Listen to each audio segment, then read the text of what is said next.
Assalamualaikum warahmatullahi wabarakatuh.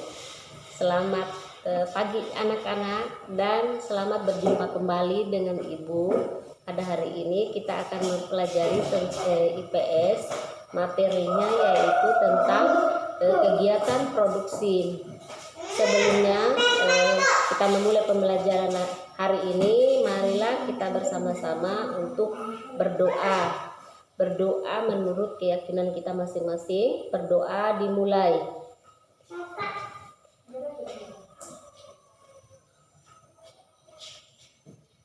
Selesai. Nah, anak-anak, kalian silakan mengisi absen ya, isi link berdasarkan urutan absen di grup WA. Hari ini, Ibu ulang lagi, hari ini kita akan belajar tentang kegiatan produksi. Jadi, sebelum memulai Ibu memberikan pertanyaan, siapakah yang membuat atau yang menghasilkan barang dan jasa ya? Misalnya kalian di rumah makan nasi goreng, tentu saja makan nasi goreng itu tidak jadi langsung nasi ya, tentu saja ada proses ya pembuatannya. Jadi proses pembuatannya ini yang disebut dengan produksi.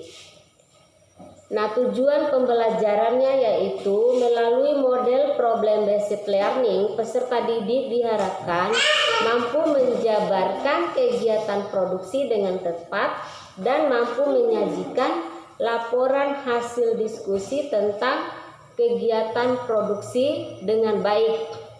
Nah, jadi di sini Ibu akan menampilkan gambar ya, gambar tentang kegiatan sehari-hari yang dilakukan oleh orangnya. Contohnya ini ya, gambar di sini. Di sini adalah gambar seorang nelayan ya, nelayan yang menangkap ikan. Nah, kemudian ada di sini ojek ya. Nah, berarti ini kemudian ada petani ya, petani sedang mencangkul ya.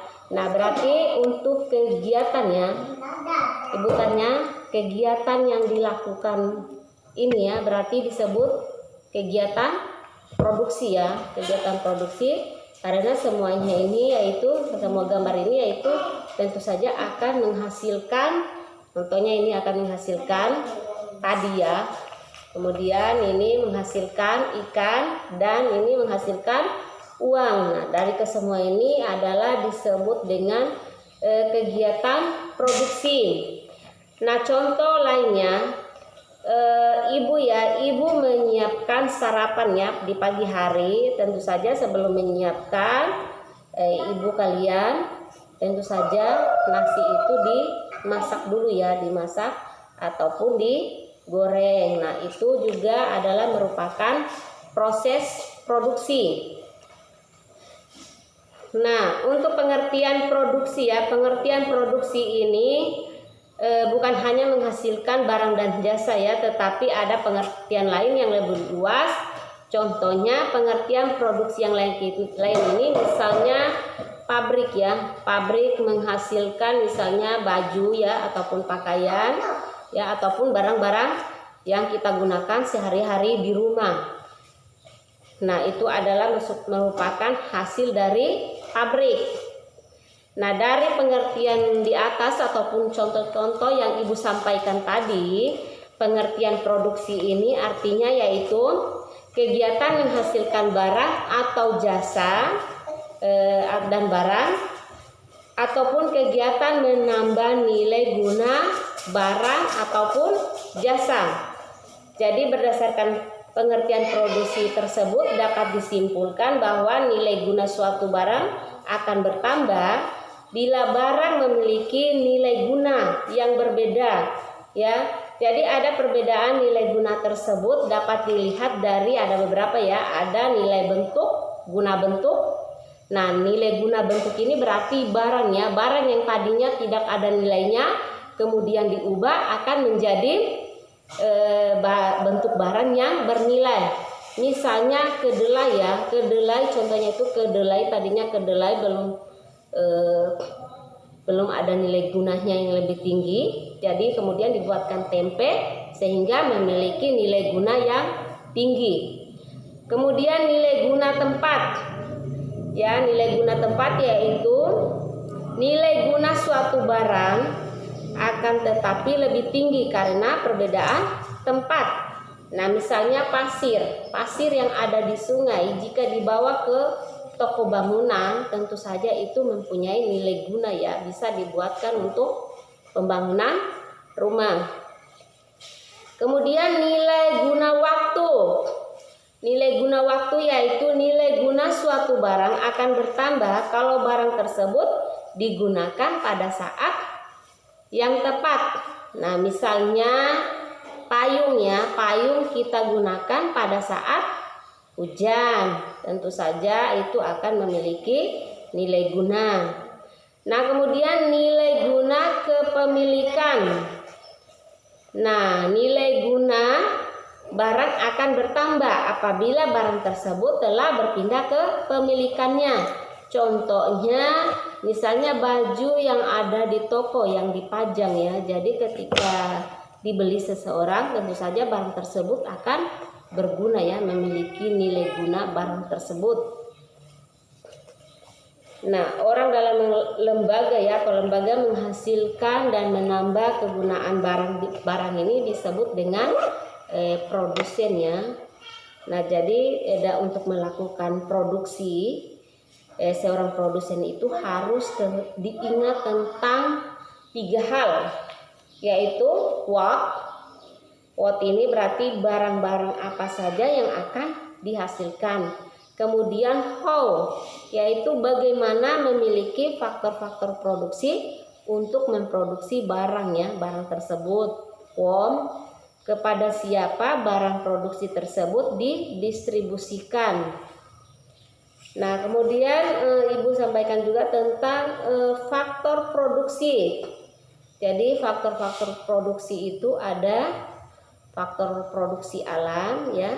Kemudian faktor produksi alam ini tentu saja faktor-faktor yang disediakan oleh alam ya. Misalnya tanah ya, hutan ya. Kalau tanah itu biasanya kalau kita berarti manusia sebagai sumber daya alam, yaitu dapat digunakan untuk lahan pertanian ya, atau membuat rumah, atau misalnya untuk beternak. Hutan dapat menghasilkan juga bahan mentah kayu ya. Kemudian barang-barang tambang seperti emas ya, minyak bumi, gas alam, air ya, air juga digunakan untuk pengairan atau bahan baku lainnya.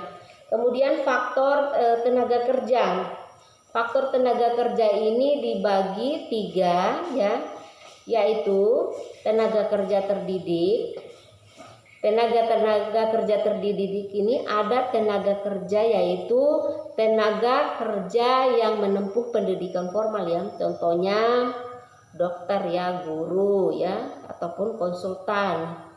Kemudian tenaga kerja yang terlatih adalah tenaga kerja yang memiliki keterampilan yang terlatih, misalnya sopir ya, penjahit. Tenaga kerja tidak terdidik dan tidak terlatih yaitu tenaga kerja yang tidak mempunyai keterampilan, misalnya tukang sapu ya, ataupun tukang sampah.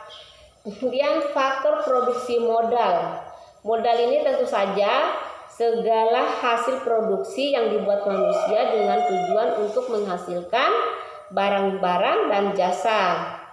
Nah, contohnya kalau modal ini berarti berupa uang ya. Nah, kemudian faktor kewirausahaan.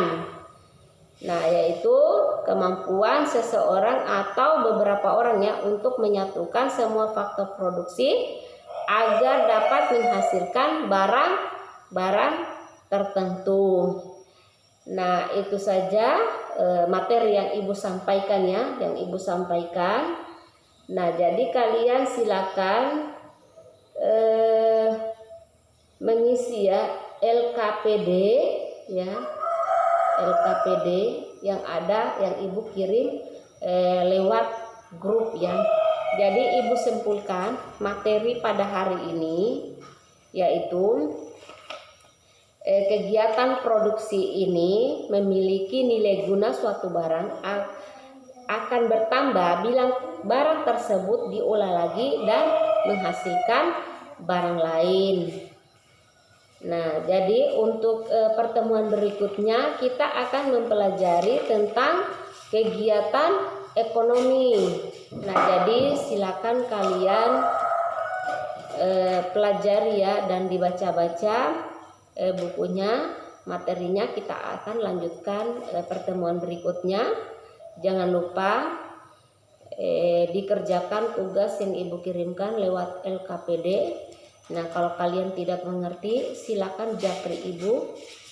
Ibu ucapkan terima kasih.